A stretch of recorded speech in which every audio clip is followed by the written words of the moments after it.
त्यांना मंत्रिमंडळात घेण्याच्या हालचाली सुरू झालेल्या आहेत, त्यावर तुमचं काय? ते स्वप्नात बी आणू नका.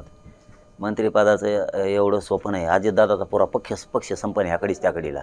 इतके क्रूर हत्याकार घडून आणणारे, इतके गुंड सांभाळणारे, लोकांना पुन्हा पुन्हा मंत्री करायचं, इतका भ्रष्टाचार करणार करा, ते पक्ष संपवत जाईल ना सगळा. आणि ते बंगल्या फेंगल्याच मला नाही देणं गेलं.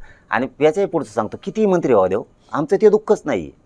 अन्याय करणाऱ्याला न्याय देणं हे काम आहे. तुम्ही 2 मंत्री काय 4 व्हा, आम्हाला फरक पडत नाही. हां, तुम्ही किती व्हा ते नाही, आमच्या डोक्यात नसतं ते त्यांचा राजकीय प्रश्न आहे. द्या घ्या काही करा, अन्याय केला की वाजवीला सोडणारच नाही. कारण मी आहे तर वर तरी नाही, आणि मराठ्याच्या तर आधीच नाही लागायचं.